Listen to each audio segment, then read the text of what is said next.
அத்தை 2 மணி ஆயிடுச்சு, சாப்பாடு எடுத்து வைக்கவா? டே தம்பி, ஏங்க வாங்க சாப்பிடலாம். இது என்னம்மா கேள்வி? 2 மணி ஆச்சுன்னா நீயே பண்ண வேண்டியதானே? இப்ப நான் என்ன தப்பா கேட்டுட்டேன்? நீங்க நல்லா சாப்பிடுங்கம்மா, நான் இங்க நல்லா தான் இருக்கேன். என்னம்மா எப்ப பார்த்தாலும் போன் பேசிட்டே இருக்க? அங்க அவ்வளவு வேலை கிடக்கு. சீக்கிரம் போய் ட்ரெஸ் எல்லாம் வாஷிங் மிஷின்ல போடு.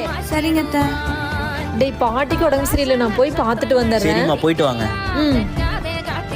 என்னம்மா சாப்பாடு கொஞ்சம் தான் இருக்கு, நீ கவனிக்கவே இல்லையா? பரவாயில்ல விடுங்க அத்தை, கடையில வாங்கிக்கலாம். என்னம்மா இப்படி பேசுற? எப்படி அத்தை பேசுறேன்?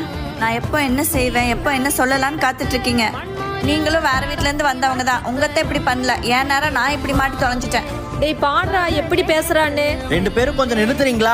எங்க அம்மாவும் பாவல்ல, பொண்டாட்டியும் பாவல்ல. 2 பேருக்கு நடுவுல நான் தான் மாட்டிட்டு முழிக்கிறேன். ஏம்மா 2 குழந்தை பிறந்ததுக்கு அப்புறம் உங்க அம்மா கொண்டுனா ஊருக்கு போய் பாத்துட்டு வரேன்னு சொல்றீங்களே? கல்யாணம் ஆகி 6 மாசம் ஆச்சு.